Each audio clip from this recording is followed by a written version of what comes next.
जी नाज़रीन अस्सलाम वालेकुम। मैं हूं आपका होस्ट मलिक जावेद इकबाल शानी आपकी खिदमत में हाजिर।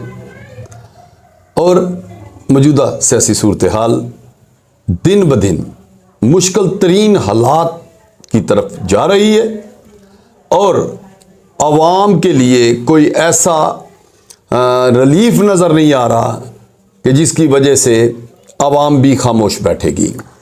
लेकिन अभी तक आवाम की सूरत हाल ये है कि वो अपनी अपनी पार्टियों के पीछे दीवानों की तरह नारे लगाते, एक दूसरे के गिरेबान पकड़ते, एक दूसरे को गाली गलौज देते।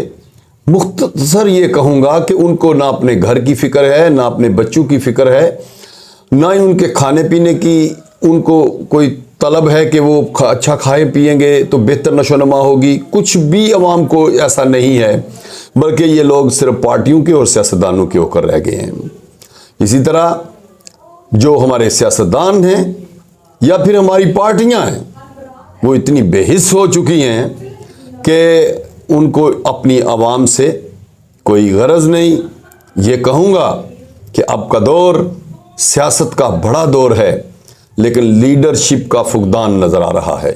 लीडर कौमों का सोचता है, सियासतदान अपने आप का सोचता है। यहाँ पे अपने आप के सोचने वाले बहुत हैं, कौम का सोचने वाला कोई नहीं।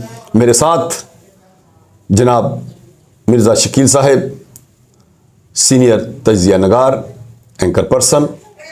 आज भी दूसरी बैठक हमारी उनके साथ होगी और उनसे पूछेंगे कि हम किस तरफ जा रहे हैं। अस्सलाम वालेकुम सर। जी वालेकुम सलाम। जी भाईजान, क्या हाल है? खैरियत से हैं? जी अल्हम्दुलिल्लाह मलिक साहब, अल्हम्दुलिल्लाह कैसा ठीक ठाक। मिर्ज़ा साहब, हमारी पहली बैठक जो थी वो भी मैं समझता हूँ कि इंतहाई रंजीदा मौजू पे थी कि इस वक्त हालात इस चीज़ की इजाज़त नहीं देते कि हम खुश हो जाएं या कोई खुशी की बात करें। हम उस डगर चले हैं, उस सिमत जा रहे हैं कि जहाँ पे सिर्फ डूबने का खदशा है, तैरने वाला नज़र कोई नहीं आ रहा है। और सियासी खेल जो है वो मैं समझता हूँ कि खून का खेल बन चुका है। मौजूदा मैं बात आपसे करता चलूँ, एक ज़िले शाह वाला मामला, वो ज़िले शाह जिसे शायद पाकिस्तान में कोई नहीं जानता था, वो ज़िले शाह जो सिर्फ पाकिस्तानी फिल्मों के एक हीरो को देख के बड़के लगाता था, वो ज़िले शाह जिसका कोई अपना ऐसा बैकग्राउंड नहीं जिसको मैं कहूँ कि वो बड़ा को मार के गया है, या फिर उसकी मौत का अभी तक ये हमें इल्म नहीं कि उसको पुलिस वालों ने मारा है, उसकी अपनी तहरीक इंसाफ की गाड़ी उसे कुचल कर चली गई है, या फिर अपने ही बंदू ने उसे तशद्दुद करके मार के फेंक दिया है। अभी तक हम कोई आइडिया नहीं लगा सके। लेकिन कभी ये मुद्दा हुकूमत पे आ जाता है और कभी इमरान खान पे FIR काट दी जाती है। हम इतने कानून के कमज़ोर तरीन लोग हैं कि हमारे पास कानून की, मैं समझता हूँ कि बिल्कुल ऐसी कोई चीज़ नहीं कानून नाम की कि जिससे हम अंदाज़ा लगा सकें कि ये कत्ल किस तरह हुआ। लेकिन आज हमारी लड़ाई ज़िले शाह पे है, हमारे चैनल ज़िले शाह पे हैं, हमारा मीडिया टोटल ज़िले शाह को डिस्कस कर रहा है, क्योंकि हम फजूल लोग हैं, हमारे पास दूसरा काम नहीं। मैं तो ये आप कहूँगा, तो आप चूँकि बेहतर बता सकते हैं, आप भी हालात के मुताबिक चलते हैं, हालात को समझते हैं, तो ये हम किस तरफ जा रहे हैं, हमें क्या करना चाहिए। उसके बाद 30 अप्रैल इलेक्शन की भी दे दी गई है और इस पर हतमी फैसला है कि इलेक्शन होंगे। तो आप क्या कहते हैं कि हम क्या कर रहे हैं? बहुत शुक्रिया मलिक साहब। बात तो ये बात आपकी दुरुस्त है कि हालात ऐसे नहीं है, वक्त ऐसा जा रहा है कि खुशी की बात बंदा करना भी चाहे तो नहीं कर सकता। खुशी की बात बंदा करना भी चाहे तो नहीं कर सकता, हंसना भी चाहे तो नहीं हंस सकता। बिल्कुल ऐसे, बिल्कुल। क्योंकि मुल्क के सियासी और माशी हालात इस डगर पर चले गए हैं कि हर चेहरा एक उदासी की तस्वीर बना हुआ है, परेशानी की तस्वीर बना हुआ है। ऐसी मंजर कशी हो रही है कि किसी को ये नहीं पता चल रहा है कि आज क्या और कल क्या होगा। ऐसे ही। लेकिन बदकिस्मती ये है कि ये मुल्क की सियासत जो है ना, इसको म्यूजिकल चेयर बना दिया गया है। बिल्कुल बिल्कुल ऐसे। ये सियासत म्यूजिकल चेयर नहीं बनी, ये मुल्क की आवाम और मैशत म्यूजिकल चेयर बन चुकी है। दुरुस्त फरमा रहे हैं आप, बिल्कुल दुरुस्त फरमा रहे हैं। सूरत ये देखें कि भी आज हुकूमत, किसी भी सूबाई हुकूमत को देख ले, उनकी कोशिश ये है कि अपने अदाफी बजट को किसी न किसी शक्ल में कट एंड डाउन किया जाए। ताकि कुछ बचत हो सके, चाहे वो किसी शक्ल में भी करें, लेकिन कोशिश होती है इनकी, क्योंकि माशी हालात ऐसे। लेकिन अगर दूसरी तरफ देखा जाए तो अवाम है उसका अपने सांस बहुत मुश्किल से निकल रहे हैं। जहाँ तक आपने अभी बात की थी आपने ज़िले शाह की, ये बात दुरुस्त है, क्योंकि ज़िले शाह कल तक कौन था, आज उसे दुनिया जान रही है। वो कहते हैं पहचान करवाने के लिए मरना भी ज़रूरी होता है, पहचान करवाने के लिए ऐसे ही है। मरना ज़रूरी होता है। उन्होंने कहा बदनाम जो होंगे नाम नहीं होगा, ये तो बदनाम हो, ये ऐसे ही है ना सिलसिला कार। ज़िले शाह क्या वो आज से 2 दिन पहले ही ज़मान पार्क गया था, या 2 दिन पहले ही पीटीआई में शामिल हुआ था? नहीं, वो एक उनका पुराना कारकुन था।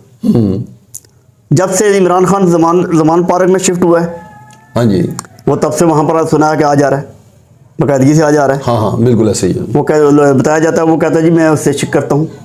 बात कारकुनों की इतनी अपनाइयत ऐसी होती है, लगाव ऐसे होते हैं, उनकी फॉलोइंग हो जाती है, वो उसको बिल्कुल इस हद तक चले जाते हैं। लेकिन क्या बात है कि उस ज़िले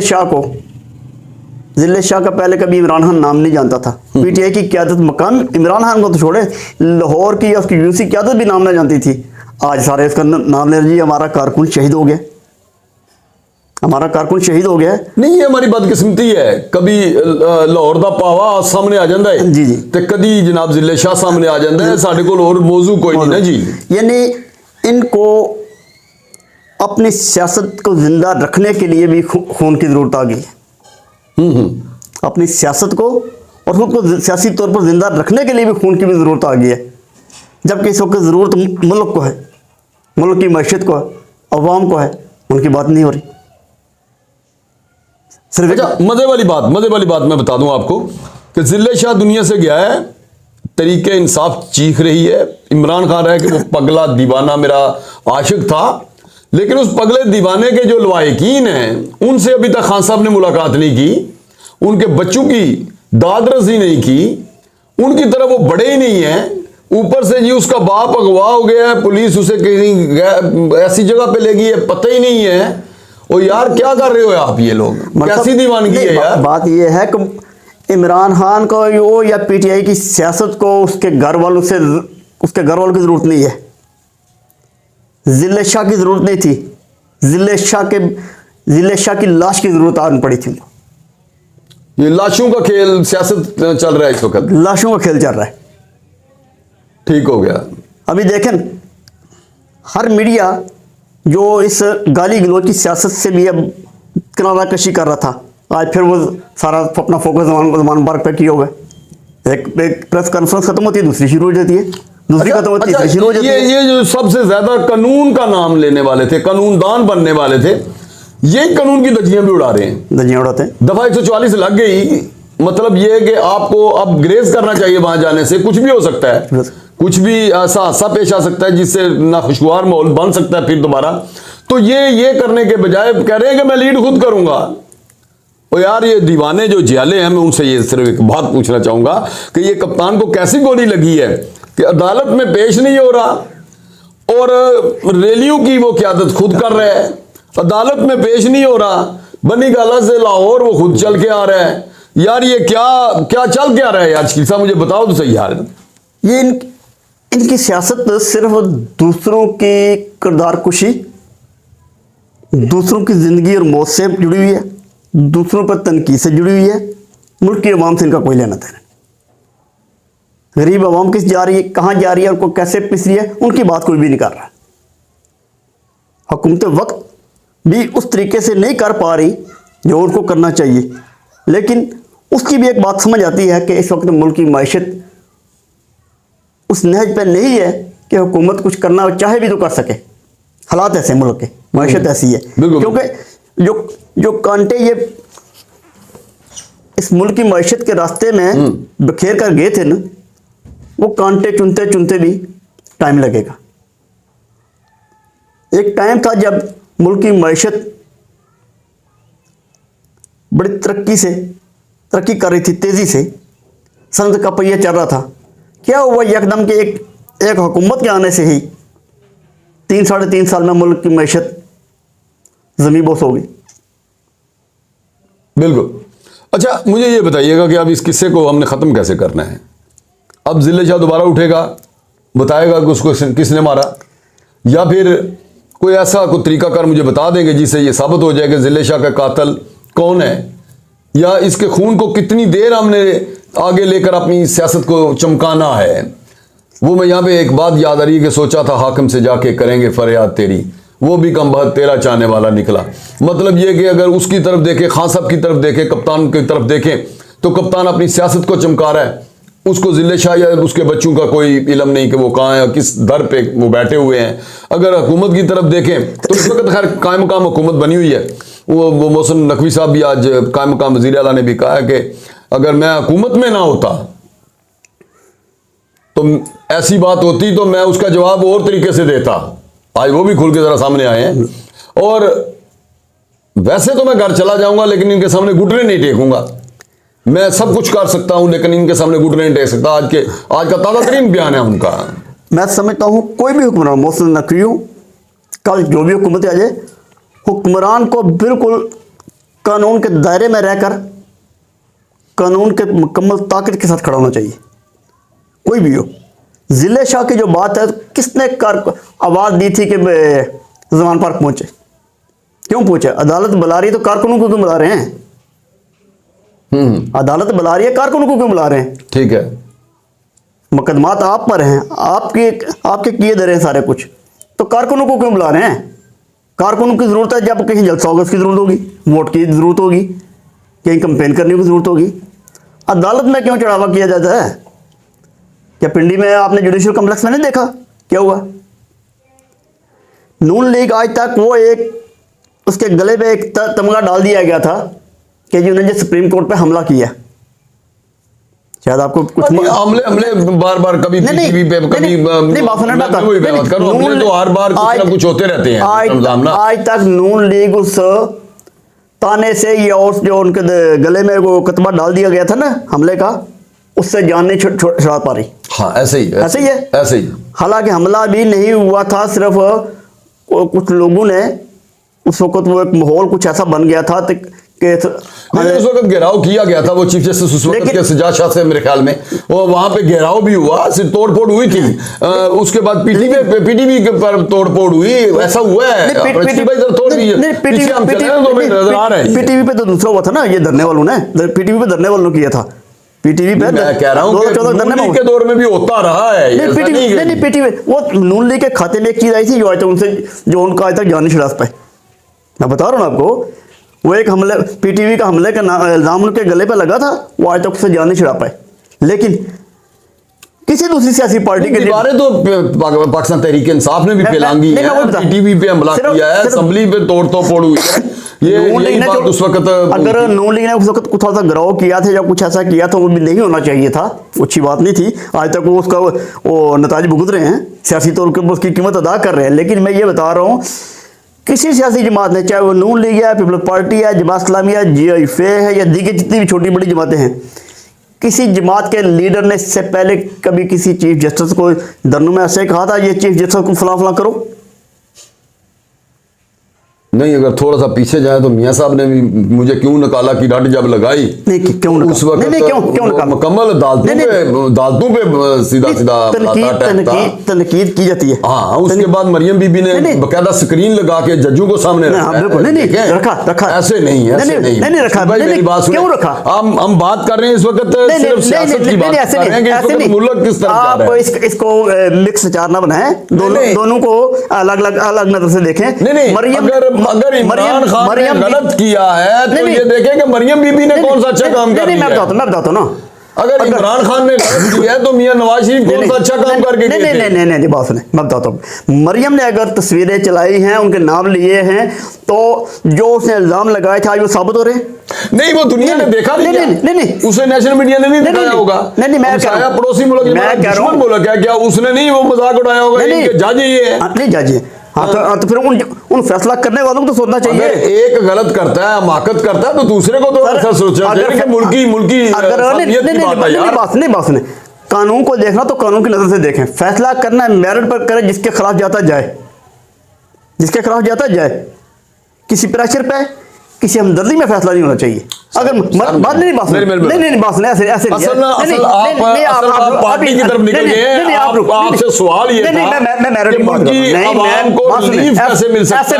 ऐसे नहीं होगा, ये गलत बात है, गलत बात है। नहीं ਤੁਸੀਂ ਇੰਜ ਨਾ ਕਰੋ, ਹੁਣ ਫਿਰ ਮੈਨੂੰ ਪੰਜਾਬੀ ਦਾ ਲਹਿਜਾ ਕਰਨਾ ਪਏ। ਇੰਜ ਨਾ ਕਰੋ ਤੁਸੀਂ ਉਹ ਮਦਾਨੀ ਨਾ ਭੇਜ ਦਿਓ ਸਾਰੀ। ਇੰਜ ਨਾ ਕਰੋ। ਨਹੀਂ मदानी नहीं, असल आप अपनी पार्टी बचा रहे हो। नहीं पार्टी नहीं, मैं कह रहा हाँ कि अगर फैसला करना है मेरिट ते करो, कानून ते करो, किसी हमदर्दी दे नाल ना करो, किसी पिछू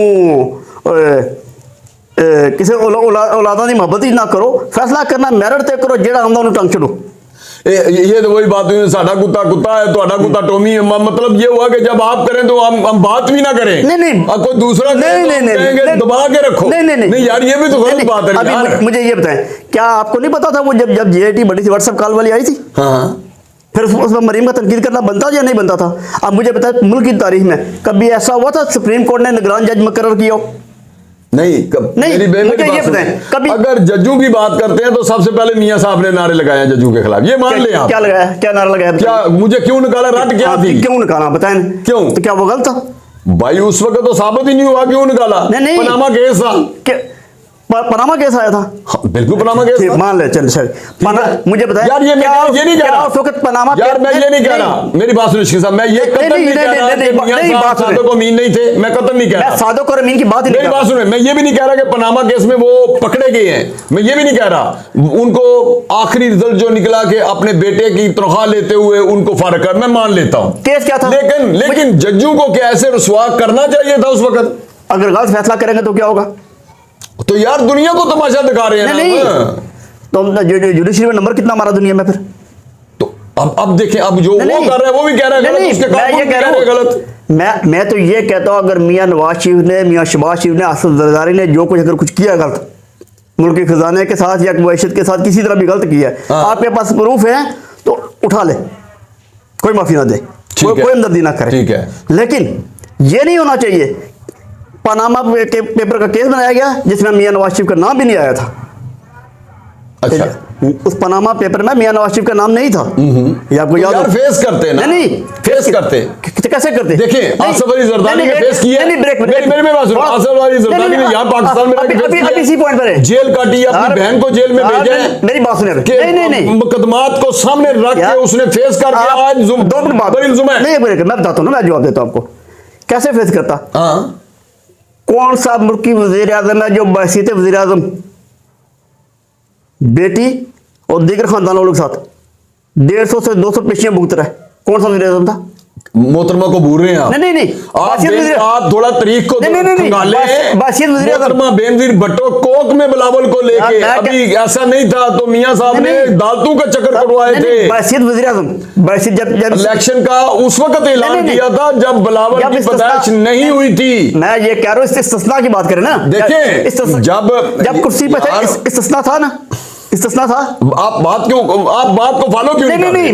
मेरी बात सुने, ये पॉइंट आपने ये देखना है कि हमने कल किया था, कल हमने बीजा था, आज काटना है। बात ये आप मिक्स ना करें, बातों को ट्विस्ट ना दें। मैं ये कह रहा हूँ, बहसीत वज़ीर आज़म जब उनको इस्तिस्ना हासिल था, इस्तिस्ना था, ठीक है, वो लिखे जो वैसे जी मुझे इस्तिस्ना में नहीं पेश नहीं हो सकता, कोर्ट मजबूर नहीं कर सकती थी, ये बात है। अच्छा, 150 से 200 पेशियां भुगती, JIT में पेश हुए, सुप्रीम कोर्ट में पेश हुए, न्यायालय में पेश होते रहे, हाई कोर्ट में पेश होते रहे। हाँ, अभी ये बताएं, जो मंजूर नजर लड़ रहा है ये किस कोर्ट में पेश हो रहा है? यार नहीं ना हो रहा, नहीं, कानून को तोड़ रहे हैं, तो कानून को सजा देनी चाहिए। तो फिर ये देखे ना, नहीं कानून को सजा देनी चाहिए, तो देने वाले नहीं दे रहे तो क्या करेंगे फिर? किसी को खुला नहीं छोड़ना चाहिए। अगर टॉप 10 में जरदारी है तो उसको फौरी तौर पे लटकाना चाहिए था, बमा सबूत, बातों से नहीं लटकाना चाहिए था। वही ना, मैं सबूत की बात कर रहा हूं। अगर मियां साहब के ऊपर कोई जुर्म था तो उनको सजा होनी चाहिए थी। अगर ये गलत कर रहा है तो इसको फौरी सजा दो। नहीं, ठीक है, इसमें हमारी अदलिया का कसूर है, असल बात अदलिया का कसूर है, जो कि अपने आप को गूंगों की तरह, बहरों की तरह रखे हुए है और बिल्कुल उस वक्त हाथ अपनी जुबान को चलाती है जब किसी गरीब के ऊपर काम ये चलता है, जब अवाम का कोई फर्द उठता है। ये हुक्मरानों को आज तक मुझे बताओ भट्टो के अलावा किस पे अमल हुआ है यार? मैं बताता हूं आपको। अभी आप देखें, मेरे ख्याल में गरीब लोगों के खानदानी 3 नस्लें गुजर चुकी हैं जिनकी जमीनों के केस के अपीलें सुप्रीम कोर्ट में पड़ी है। दीवानी में लगे हुए हैं, दीवानी को छोड़ दें, ऊपर सुप्रीम कोर्ट में अपीलें पेंडिंग पड़ी हुई हैं, सजाए मौत की अपीलें पेंडिंग पड़ी हुई हैं। यहाँ पर एक दरखास्त दीजिए, अर्जी बहुत अर्जेंट है जी, इसमें हमारे बुनियादी हकूक मुतासर हो रहे हैं। आपको मैं छोटी सी बात बताता हूँ कि हमारे एक प्रोग्राम था जश्न बहारा जी, जिसमें सिर्फ आवाम के चेहरों पे मुस्कुराहट लानी थी, बच्चों को लिए खेल था, एक झूले थे सिर्फ। तो हमारे एसएसपी गुजरांवाला सदर, सिटी सदर एसएसपी ने और ऊपर से एसी और डीसी गुजरांवाला ने इस चीज पे इतराजात लगा दिए कि मुल्की हालात इस तरफ नहीं जा रहे कि हम बच्चों को बाहर निकलने की इजाजत दें या उनके खेलने या मुस्कुराने की इजाजत दें। ये कितना अर्सा पहले की बात कर रहे हैं? ये अब इस मंथ की बात कर रहा हूं, इसी मंथ की बात कर रहा हूं माशाल्लाह। तो अब ठीक है, मैं ये कह रहा हूं कि कानून हमारे लिए है यार। आपने उसको माना? किसको? मुझे मेरी मजबूरी थी माना ना मानता तो मैं अंदर था ना। नहीं छोटे अंदर को आपने कानून को मान लिया ना? मान लिया, ऑर्डर किया। हाँ ऑर्डर है जी, मान लिया जी, ठीक है। लिया। अब माशाल्लाह लाडला खेलने के लिए चांद मांग रहा है जी, मुझे इलेक्शन चाहिए। लाडले को पकड़ो, कायम मकाम मुझे इलेक्शन आपकी है, दुनिया आपकी मानी हुई है, साथ साथ चलते हुए लोग हैं, इनको बोलो फौरी सजा दो। कायम मकाम हुकूमत हमारी नहीं होती, ये बात याद रखें। कायम मकाम हुकूमत कायम मकाम होती है। और मुझे मालूम है यार। दूसरी बात ये शकील भाई छोड़ो नहीं ऐसे नहीं, जो हुकूमतें होती है ना, आप मेरिट की बात करें। मेरिट ये है कि हमारी अदलिया गूंगी और बैरी है।